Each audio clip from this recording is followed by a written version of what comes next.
عزیز طلبہ السلام علیکم۔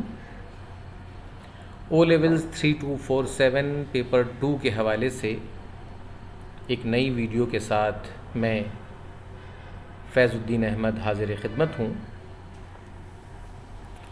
آج کی اس ویڈیو میں ہم 3247 کی پرسکرائب ٹیکسٹ اور آنا گھر میں مرغیوں کا حوالے سے کچھ اہم نکات پیش کریں گے۔ ایگزام کے حوالے سے اس سوال کی اہمیت پر بات چیت کریں گے۔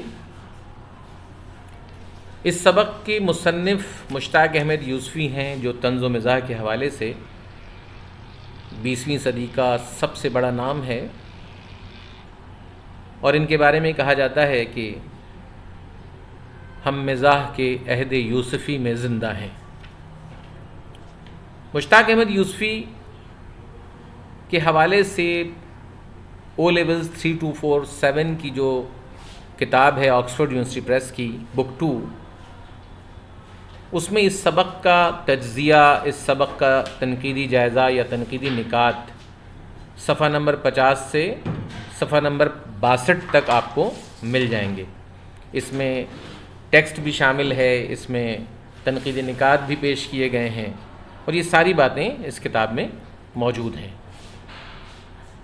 جب ہم اس سبق کے تنقیدی نکات کے حوالے سے مختصراً کوئی بات کرنا چاہتے ہیں تو سب سے پہلے ہمیں دیکھنا ہوگا کہ اس سبق کو پڑھنے کے بعد وہ کون سی اہم باتیں ہیں جو ایک جواب لکھتے ہوئے ہمارے پیش نظر ہونی چاہیے۔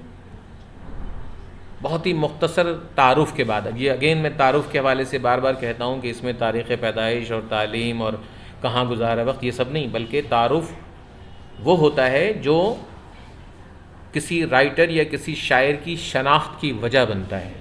جیسے مشتاق احمد یوسفی بڑے مزاح نگار تھے، تو ان کی مزاح نگاری کے حوالے سے مختصر تعارف، ابتدائی 3-4 جملے، تمہیدی جملے، اور پھر ان کے نصاب میں شامل اور آنا گھر میں مرغیوں کا میں جو اہم نکات ہیں جس کو آپ کسی جواب کے لیے ضروری سمجھتے ہیں، اس کے حوالے سے کون سی باتیں ہیں۔ جیسے پر لطف مزاح ہے ان کا جو سبق ہے، اس کو پڑھ کر مزہ آتا ہے، لطف حاصل کرتا ہے انسان۔ مزاح جو ہے بہت جاندار ہے، طنز کی کارڈ بھی ہے۔ یہ ایک پوائنٹ بنا، اس کو ایلیبریٹ کرنا ہے بعد میں بچوں کو، اس کی وضاحت کرنی ہے۔ اس سبق میں مشتاق احمد یوسفی کی مشاہدے کی گہرائی یعنی ڈیپ آبزرویشن، ایک مرغیاں پالنے جیسے عام سے موضوع کو انہوں نے کس قدر گہرائی کے ساتھ اس کے ایک ایک پہلو کو پوری جزیات کے ساتھ، یعنی وہ ڈربے میں کس طرح رہتی ہیں، وہ گھر کے بستروں میں کس طرح اپنے پنجوں کے نشانات بناتی ہیں، ان کی وجہ سے کس کس قسم کے جھگڑے ہوتے ہیں، ان کی وجہ سے کون کون سے بچوں کے لیے دلچسپیوں کے سامان پیدا ہو جاتے ہیں، وہ گھر میں میاں بیوی کے جھگڑے کا سبب کس طرح بنتی ہیں۔ یہ ساری ڈیپ آبزرویشن کی مثالیں ہیں جو آپ کو سبق میں مل جائیں گی۔ اس کے علاوہ واقعاتی مزاح، اس کی بڑی بہترین مثال ہے یہ سبق۔ واقعات کو یعنی ایک واقعے سے دوسرے واقعے کو، ایک کڑی سے دوسری کڑی کو کس طرح سے جوڑا گیا ہے، یہ بڑی دلچسپ مثالیں اس سبق میں ہمیں دکھائی دیتی ہیں۔ مشتاق احمد یوسفی اس حوالے سے بڑے منفرد مزاح نگار ہیں کہ ایک واقعات کو دوسرے واقعات سے اور ایک کڑی کو دوسری کڑی سے جوڑ کر وہ کس طرح ہمارے سامنے ایک دلچسپ منظرنامہ پیش کرتے ہیں۔ پھر اس سبق کو پڑھ کر جانوروں کی فطرت کے حوالے سے بڑا دلچسپ تجزیہ ملتا ہے۔ خاص طور پر وہ جب پالتو جانوروں کا ذکر کرتے ہیں تو پھر مرغی کا ذکر کرتے ہوئے وہ موازنہ کرتے ہیں کہ کتا کس طرح اپنے مالک سے وفاداری دکھاتا ہے، بلیاں کس طرح وفاداری دکھاتی ہیں، لیکن اپنا مرغیوں کے بارے میں بتایا ہے کہ برسوں ہتھیلیوں پر انہیں چگائیے مگر مجال ہے کہ وہ آپ سے واقف ہو جائیں، آپ سے شناسا ہو جائیں۔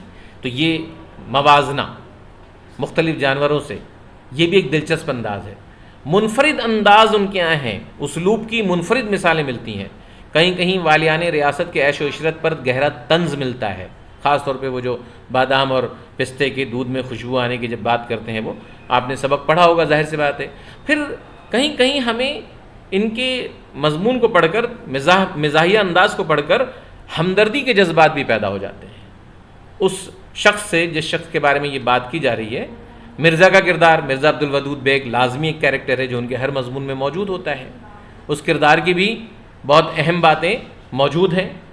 تو تنقیدی نکات کے حوالے سے بہت سے ایسے پہلو ہیں جس میں مزید بات ہو سکتی ہے۔ مثلا نسلی تعصبات کا ذکر ہے، آپ کو معلوم ہے کہ ایک جگہ انہوں نے ذکر کیا کہ سکھ اور نومولود بچے اور جو اس میں جو مماثلت کی بات انہوں نے چھیڑی کہ کس طریقے سے یہ بالکل جو ہیں ایک جیسے نظر آتے ہیں، اس میں فرق نہیں دکھائی دیتا۔ تو اس میں خاص طور پہ سکھوں کے خلاف ایک نسلی تعصب کا اظہار بھی ہے، ٹھیک ہے۔ تو یہ وہ باتیں ہیں جو تھوڑا سا تنقید کے طور پر بھی ہم کر سکتے ہیں۔ پیشہ ورانہ زندگی کے اثرات، یعنی چونکہ وہ بینکر تھے تو اعداد و شمار جب وہ پیش کرتے ہیں، خاص طور پہ جب انڈوں اور مرغیوں کے بارے میں اعداد و شمار پیش کرتے ہیں تو اس میں ان کی پیشہ ورانہ زندگی جو پروفیشنل لائف ہے، بینکنگ لائف، وہ سامنے آ جاتی ہے، جس میں ایک چھوٹی سی تعداد کے انڈوں سے وہ کروڑوں اور لاکھوں تک کس طرح پہنچتے ہیں، اعداد و شمار، کیلکولیشن، اس کا ذکر ہوتا ہے۔ پیشہ ورانہ زندگی کا اثر بھی ان کے مزاح پر، پھر گہرا مطالعہ ہے ان کا، لہٰذا مختلف موضوعات پر، تاریخ پر، فلسفی پر ان کے جو گہرے اثرات ہیں اس کا اثر بھی ان کے مضمون پر ہے۔ تو یہ بھی ہم مختصر بات کر سکتے ہیں۔ انگریزوں سے مروبیت کا جو اثر ہے اس کی بھی بات کی جا سکتی ہے۔ مرغیوں کی جو فطرت کے حوالے سے ان کا مشاہدہ ہے اس پہ بھی بات ہو سکتی ہے۔ پھر خود کو بھی نشانہ بناتے ہیں وہ، یعنی خود کو مضمون میں پیش کر کے جس طریقے سے اپنے آپ کو ہدف تنقید بناتے ہیں، اپنے آپ کو مذاق کا نشانہ بنواتے ہیں، یہ بھی ایک خاص انداز ہے مشتاق احمد یوسفی کا۔ تو تنقیدی نکات میں یہ بہت سارے پوائنٹس ہیں، بہت سارے نکات ہیں جس کی مدد سے آپ مضمون لکھ سکتے ہیں۔ اب کیسے لکھیں گے، سوال کس طرح کا آتا ہے اور کس طرح ان مضامین کو لکھنا چاہیے۔ تو دیکھیے، تعارف کے طور پر جیسے کہ میں نے آپ کو بتایا کہ ان کی جو مختلف خوبیاں ہیں مزاح کے حوالے سے، اور جو خاص انداز ہے ان کا، مطلب فطری مزاح ہے ان کا۔ انشائی ادب میں ان کے مزاح کو بلند مقام حاصل ہے، تلخی سے پرہیز کرتے ہیں، سخت اور تلخ جملے نہیں کہتے۔ فرانسیسی، برطانوی اور انگریزی ادب کا گہرا مشاہدہ ہے، مطالعہ ہے ان کا، اور اس ادب کے مطالعے سے وہ اردو میں اس طرح کے مزاح کو پیدا کرنے کی کوشش کرتی ہیں جو مغرب سے ہمارے یہاں آئی۔ تو یہ وہ خوبیاں ہیں جو آپ کو انٹرو میں یعنی تعارف کے طور پر پیش کرنی چاہیے۔ ان کے مشہور مجموعے کے نام لکھ دینے چاہیے، چراغ تلے، ٹھیک ہے، شام شعر یاراں، حاکم بدہن، زرگزشت، یہ سب ان کے مشہور شعری مجموعے ہیں۔ تو مشہور شعری مجموعوں کے نام لکھ دینا چاہیے۔ اب کیسے لکھیں گے؟ مشتاق احمد یوسفی کی مزاح نگاری اپنے منفرد موضوعات اور انداز کی وجہ سے عوام اور خواص دونوں میں یکساں مقبول ہے۔ ان کے مزاحیہ مضامین انشائی ادب میں بلند مقام رکھتے ہیں۔ وہ اپنے مزاح میں زندگی کو نئے زاویے سے دیکھتے بھی ہیں اور قاری کو دکھاتے بھی ہیں۔ انہوں نے فرانسیسی، برطانوی اور امریکی مزاح نگاروں کا گہرا مطالعہ کیا، اس لیے ان کے مزاحیہ مضامین میں مشرقی اور مغربی انداز نمایاں ہے۔ انگریزی ادب کے مزاح نگار واقع نگاری اور منظر کشی سے مزاح پیدا کرتے ہیں، جبکہ فرانسیسی مزاح نگار الفاظ کے رد و بدل سے مزاح پیدا کرتے ہیں۔ یوسفی کے یہاں یہ دونوں انداز ملتے ہیں۔ اب یہ باتیں کرنے کے بعد آپ نیکسٹ آئیں گے، انٹرو میں بتائیں گے کہ نصاب میں شامل مضمون اور آنا گھر میں مرغیوں کا اس انداز کی نمایاں مثال ہے، جس میں یوسفی اپنے گھر میں مرغیاں پالنے اور اس کے نتیجے میں پیدا ہونے والی دلچسپ صورتحال کا نقشہ کھینچ کر مزاح پیدا کرتے دکھائی دیتے ہیں۔ پرلطف مزاح سے کیا مراد ہے؟ ایک ہیڈنگ آپ نے بنائی، پرلطف مزاح، اس سے کیا مراد ہے؟ آپ کو معلوم ہونا چاہیے کہ مزاح کا کھٹا میٹھا انداز، ان مضامین کو کھٹے میٹھے مضامین کہا گیا۔ مشتاق احمد یوسفی کے پریفیز میں، ان کے ابتدائیہ میں یہ جملہ تحریر کیا گیا کہ ان کے یہ مضامین کھٹ میٹھے مضامین ہیں۔ تو اسی لیے میں نے یہ ہیڈنگ بنائی کہ یہ مضامین کیوں کھٹ میٹھے مضامین ہیں، کھٹا میٹھا مضمون کیوں ہے۔ چھوٹے چھوٹے جملوں میں کس طریقے سے وہ مزاح کی چاشنی پیدا کرتے ہیں، شگفتگی پیدا کرتے ہیں، ٹھیک ہے۔ مرغیوں کے حوالے سے جو دلچسپ واقعات ہے وہ اسے کس طرح سے پیش کرتے ہیں، پر لطف انداز میں پیش کرتے ہیں، اس بات کا ذکر کیا جائے۔ انڈوں کے استعمال کے حوالے سے جو انہوں نے مزے مزے کی باتیں کی۔ اچھا، بچوں کو چاہیے کہ 4-6 جملے ضرور رٹ لیں، یاد کر لیں۔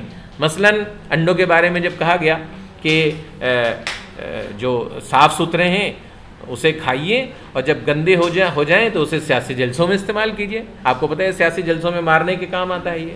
اسی طریقے سے جب یہ کہا گیا کہ پھوہڑ سے پھوہڑ عورت بھی انڈے بہت اچھے بنا لیتی ہے، یعنی بالکل پھوہڑ عورت ہوگی تب بھی انڈے اچھے بنا لے گی. یہ چھوٹے چھوٹے جملے بچوں کو یاد اگر ہو جائیں تو پھر کیا ہوگا کہ وہ اس کو ایلیبریٹ کر کے آسانی سے جواب لکھ پائے گا. یہ سارے کھٹ میٹھے جملے ہیں، ٹھیک ہے، کھٹ میٹھے جملے، جس کو ہم نے کہا کھٹ میٹھے جملے، کھٹے میٹھے جملے. مرغیوں کے دلچسپ واقعات کے ساتھ ساتھ وہ ان چھوٹے چھوٹے جملوں سے شگفتہ انداز بھی پیدا کرتے ہیں اور ان جملوں سے مزاح کا ایسا رنگ سامنے لاتے ہیں کہ دوسرا جو سامنے بیٹھا ہوا شخص ہے خود بخود اس کے چہرے پر مسکراہٹ پیدا ہو جاتی ہے.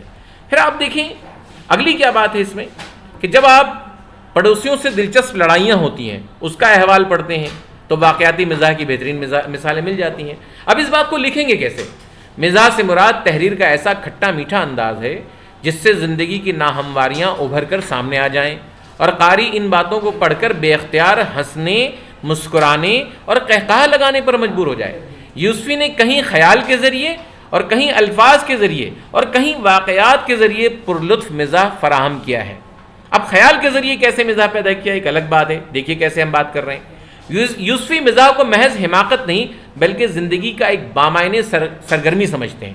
اسی لیے وہ مرغیاں پالنے جیسے غیر اہم اور بے لطف موضوع کو اپنے اچھوتے خیالات کی مدد سے پیش کرتے ہیں کہ تازے خود کھائیے، گندے ہو جائیں تو ہوٹلوں اور سیاسی جلسوں کے لیے دوگنے داموں بیچیے. ایسے جملے لکھ کر کے بچہ اس کو وضاحت کرے. الفاظ کے ذریعے کیسے مزاح پکڑتے ہیں اس کی ایک مثال دیکھیے. الفاظ کے ذریعے مزاح پیدا کرنے کا جو انداز یوسفی کے ہاں ملتا ہے اردو ادب میں ایسی دوسری مثالیں نہیں ملتی. مضمون کی ابتدا میں صوتی تاثر سے کام لے کر، جو فونک تاثر ہے، فونیٹکس سے کام لے کر یوسفی نے مرغیوں کے بارے میں یہ دلچسپ جملہ لکھا: میرا راسخ عقیدہ ہے کہ ان کا صحیح مقام پیٹ اور پلیٹ ہے.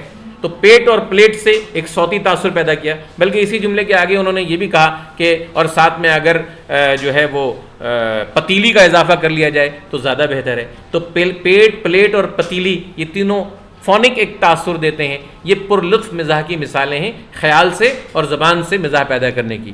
یوسفی کے یہاں طنز کی کاٹ بھی کہیں کہیں دکھائی دیتی ہے. یہ الگ ہیڈنگ بنے گی، الگ پیراگراف ہو جائے گا. اب طنز کی کاٹ میں کون سی باتیں ہیں جسے ہمیں سامنے پیش کرنا چاہیے؟ دیکھیے سادہ اور مربوط انداز میں جب وہ کسی کو ہدف تنقید کا یعنی ہدف تنقید بناتے ہیں، تنقید کا نشانہ بناتے ہیں، تو وہ ان جملوں میں خاص قسم کی طنز کی کاٹ پیدا ہو جاتی ہے. ٹھیک ہے، منفی رویے کے بجائے اس طنز میں ان کے ہاں اصلاح کا پہلو ہوتا ہے. یہ بھی ذہن میں رکھیے گا، یہ منفی رویہ نہیں ہے. طنز ہمیشہ بعض اوقات کبھی کبھی ہم منفی انداز میں بھی کرتے ہیں، لیکن ان کے یہاں یہ اس طنز میں ایک اصلاح کا پہلو آ جاتا ہے. وہ طنز کا انداز اپناتے ہوئے کسی کی عزت نفس کو مجروح نہیں کرتے. ٹھیک ہے، اور جب کبھی ایسا موقع آتا ہے تو قاضی عبد الودود سے جملے کہلوا دیتے ہیں. وہ جو کیریکٹر، خیالی کیریکٹر انہوں نے گھڑا ہوا ہے، اس سے بعض جملے کہلوا دیتے ہیں.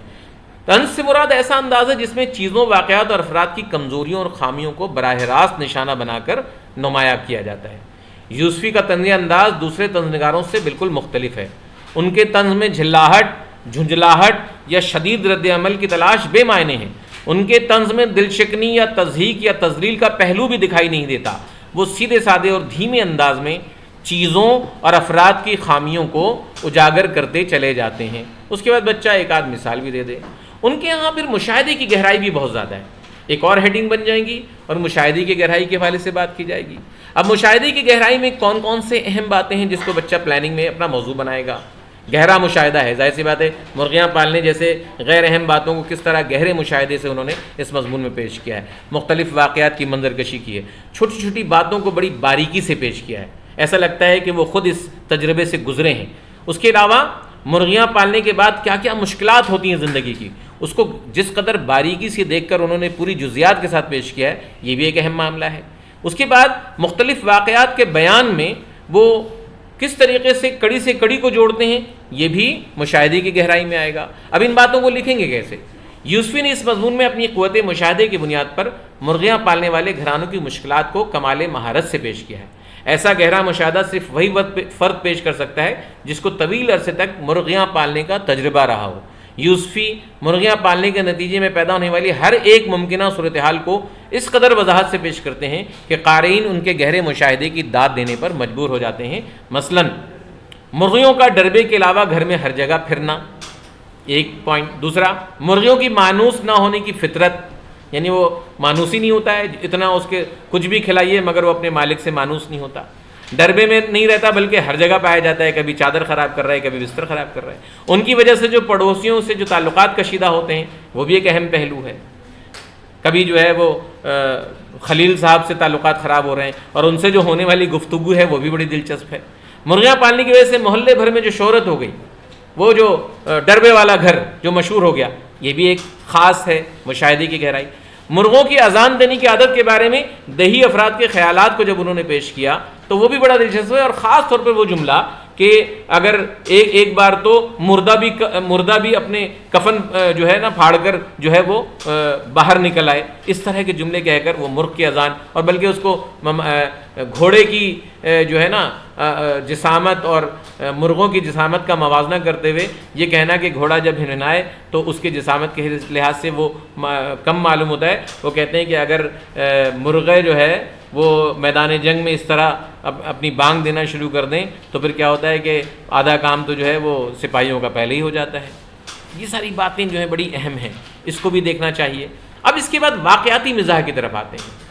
ایک اور پوائنٹ کیا ہے ہمارے سامنے؟ واقعاتی مزاح۔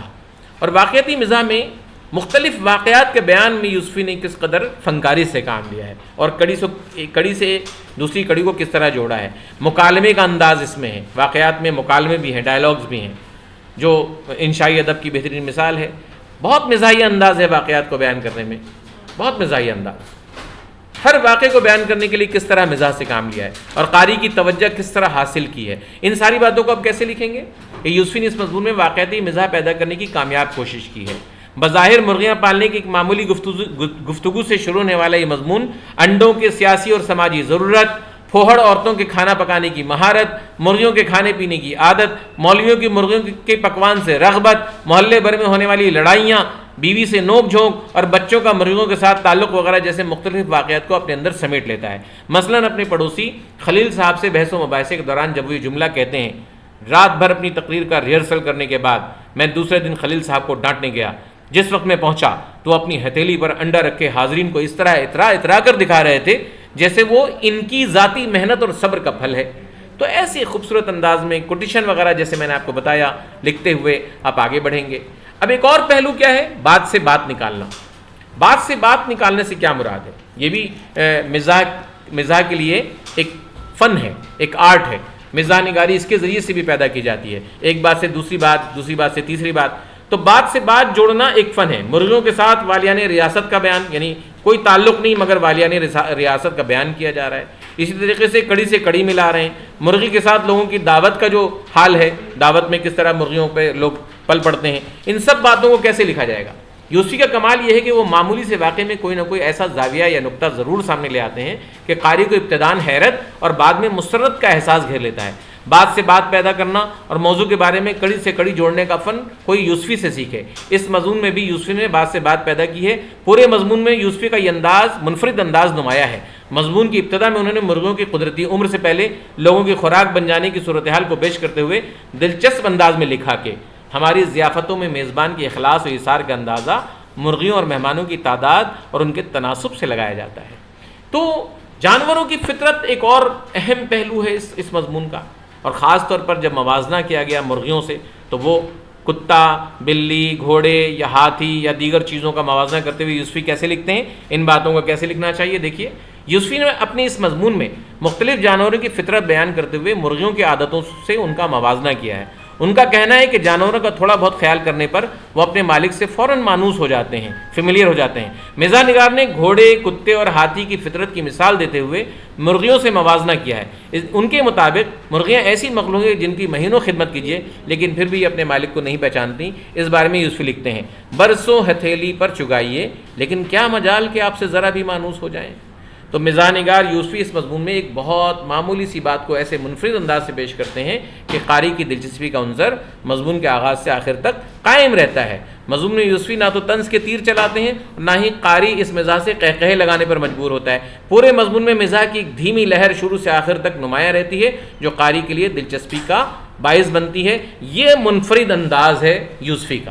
منفرد انداز کے مزاح نگار اس لیے ہیں یوسفی کہ دھیمے دھیمے انداز میں ہمیں ہنسنے پر مسکرانے پر مجبور کر دیتے ہیں۔ یوسفی کہیں کہیں طنز سے بھی کام لے کر ماضی کے حکمرانوں کی منفی عادتوں کا بھی ذکر کرتے ہیں۔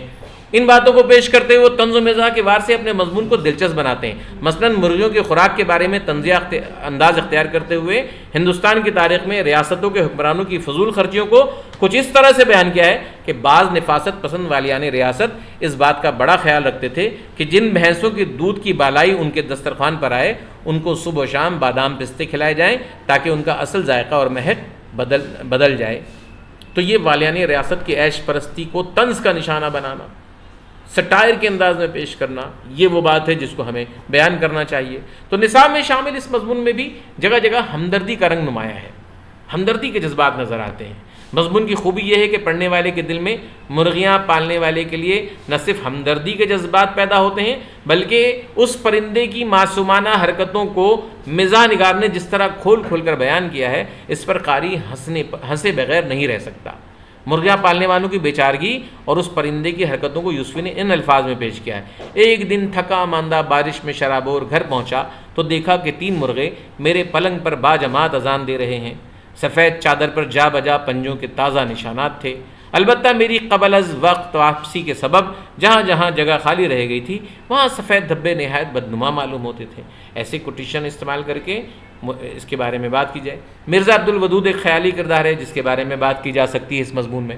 مرزا عبدالودود بیگ ایک ایسا خیالی کردار ہے جو یوسفی کے مزاح میں کثرت سے نظر آتا ہے۔ اس کردار سے یوسفی باتیں کرتے ہیں جس کی وجہ سے ان کے مزاح میں مکالمے کی فضا کو دیکھا جا سکتا ہے، یعنی ڈائلاگ کے انداز میں، یعنی ایسا لگتا ہے کہ 2 افراد کسی موضوع پر بات چیت کر رہے ہیں۔ اس مضمون میں بھی یوسفی کے اس کردار کو 3 مختلف موقعوں پر استعمال کیا گیا ہے جس کا مقصد مکالمے کا انداز پیدا کرنا ہے۔ کسی مزاحیہ مضمون میں ایسے کردار کی موجودگی پڑھنے والوں کو مکالمے کی وجہ سے بھلی معلوم ہوتی ہے۔ پھر ایک اور جو بات ہے نسلی تعصب، اس کو بھی یہاں پہ پیش کر دیا جائے کہ مزاح نگار کی تحریروں کو ہر قسم کے افراد پڑھتے ہیں لیکن اکثر مزاح نگار کوشش کے باوجود جانبدارانہ، نسل پرستانہ اور متعصبانہ جملے استعمال کر کے مزاح پیدا کرتے ہیں۔ یوسفی بھی اس رویے سے محفوظ نہیں رہ سکے۔ اس مضمون میں کئی ایسے مقامات ہیں جن میں ملا اور سکھوں کو طنز کا نشانہ بنایا گیا ہے۔ مثلا سکھوں کے بارے میں ان کا یہ کہنا کہ سچ تو یہ ہے کہ مرغ، نوزائیدہ بچے اور سکھ ایک جیسی شکل کے نظر آتے ہیں اور انہیں دیکھ کر اپنی بینائی اور حافظے پر شبہ ہونے لگتا ہے۔ تو اب یہ نوزائیدہ بچے یعنی نیو بورن بیبی، مرغ اور سکھ، ان کے ایک جیسی، اور سکھوں کی یہ حلیے کے حوالے سے طنز ہے کہ ان کے بال لمبے، داڑھیاں لمبی، اس پہ ایک طنز ہے کہ سب ایک جیسے نظر آتے ہیں۔ اسی طرح مولویوں کی مرغ مسلم سے رغبت جو ہے اس کو ظاہر کرتے ہوئے مزاحیہ انداز میں لکھتے ہیں کہ اگر یہ جانور واقعی عبادت گزار ہے تو مولوی اسے اتنے شوق سے کیوں کھاتے ہیں۔ یہ وہ طنزیہ انداز ہے جس میں تھوڑا سا ایک خاص قسم کے لوگوں پر، ایک گروہ پر یا خاص قسم کے حلیے والے لوگوں پر طنز اور کبھی کبھی نسلی تعصب کی جھلک بھی دکھائی دیتی ہے۔ انگریزوں سے مروبیت کا معاملہ بھی اس مضمون میں کہیں کہیں دکھایا گیا ہے اور اس کو بھی طنز کا نشانہ بنایا ہے۔ یوسفی نے اس مضمون میں ایک لائٹ سسیکس جو ہے نا ایک مرغ کا ذکر کیا۔ یوسفی نے یہ مضمون، چونکہ یوسفی کا یہ مضمون جو ہے خالص مزاح کے رنگ میں تحریر کیا گیا ہے، لیکن کہیں کہیں جب طنز کے حوالے سے وہ کوئی بات کہنا چاہتے ہیں تو مزاح کے پردے میں وہ قومی نفسیات یا سماجی رویوں پر طنز کرتے دکھائی دیتے ہیں۔ مثلا ایک تندرست اور توانا برطانوی نسل کے لائٹ سسیکس مرغ کا ذکر کرتے ہوئے جب انہوں نے یہ لکھا کہ جس دن خلیل منزل والے ایک قوی ہیکل لائٹ سسیکس مرغ کہیں لے آئے تو ہمارے ڈربوں میں گویا ہلچل مچ گئی۔ جب وہ گردن پھلا کر اذان دیتا تو مرغیاں تڑپ کر ہی تو رہ جاتی۔ تو اب یہ ایک خاص انداز جس میں انگریزوں کے حوالے سے ایک رویہ کھل کے نہیں، مگر لائٹ سسیکس مرغ چونکہ برطانوی نسل کا مرغہ ہے تو ہمارے ڈربوں میں ہلچل مچ جاتی، جیسا کہ ہمارے یہاں بھی ایک رویہ ہے کہ ہر گورے کو دیکھ کر، انگریز کو دیکھ کر جو ہے وہ لوگ جس طریقے سے اپنا انداز اپناتے ہیں اس کے لیے، چاہے اس کی حیثیت کچھ بھی ہو، چاہے اس کی علمی صلاحیت کچھ بھی ہو، تو اس انداز کو ایک لائٹ سسیکس مرغ کے ذریعے طنز کا نشانہ اور قومی رویے کو طنز کا نشانہ بنانا یہ یوسفی کا خاص انداز ہے۔ پھر اسلوب بہت اہم ہے، اس سبق کا اسلوب، جس پہ تفصیل سے دوسری ویڈیو میں بات کی جائے گی، مگر جب ہم کی میسیجز کے حوالے سے اپنا جواب ختم کرتے ہیں تو یوسفی پہ بھی اسلوب پہ بھی 2-4 جملے ضرور لکھ دیتے ہیں. حالانکہ اسلوب پہ سوال آئے تو اس پہ تفصیل سے بات ہوگی، ایک دوسری ویڈیو میں ہم اس پہ بات کریں گے تفصیل سے اگلی ویڈیو میں. لیکن مضمون ختم کرتے ہوئے، اپنے جواب کو ختم کرتے ہوئے یہ 4 جملے ضرور لکھنا چاہیے اسلوب کے بارے میں. یوسفی کو ایک صاحب طرز مزاح نگار کہا جاتا ہے. ان کے مضامین میں موضوعات اور الفاظ دونوں یکساں اہمیت حاصل ہے. ان کا انداز بیان معنویت سے بھرپور ہے. مختلف الفاظ و تراکیب، اشعار کی پیروڈی اور محاورات کا برجستہ استعمال ان کی طرز تحریر کی نمایاں خوبیاں ہیں. اور یوسفی کے جو اسلوب کے پوائنٹس ہیں میں یہاں پر آپ کے سامنے رکھ رہا ہوں صرف سلائیڈ کی شکل میں.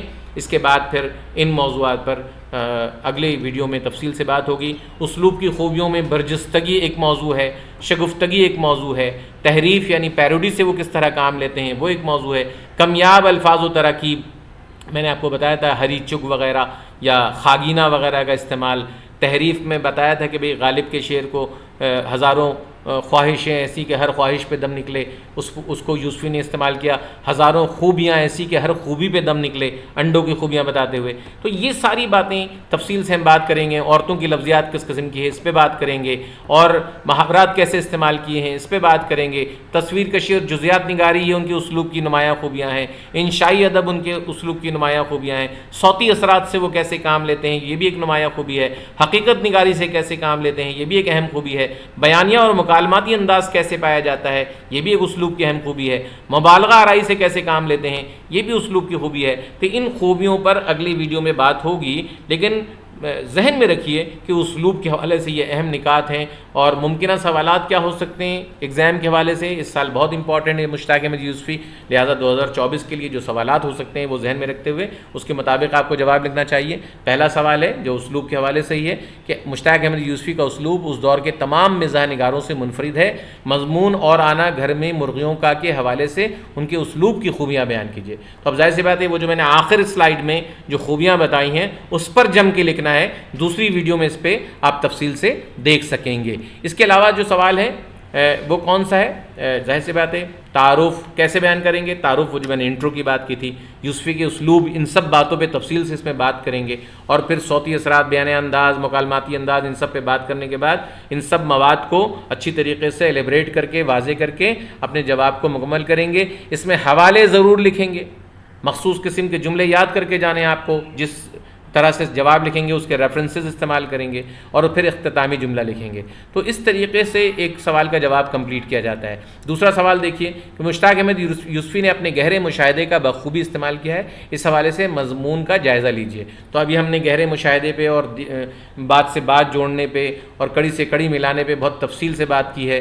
ان تمام باتوں کو آپ کیسے لکھیں گے؟ وہی انٹرو سے مراد میں بتا چکا ہوں کیا.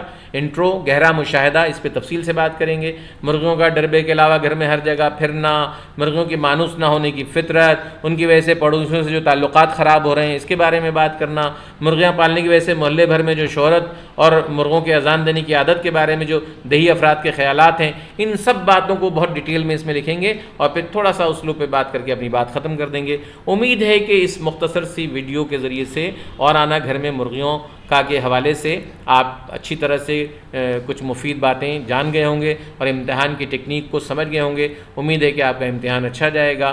اب اگلی ویڈیو کا انتظار کیجئے جو اسلوب کے بارے میں بھی جو ہے وہ تفصیل سے آپ کو کچھ باتیں بتائی جائیں گی. اجازت چاہتا ہوں.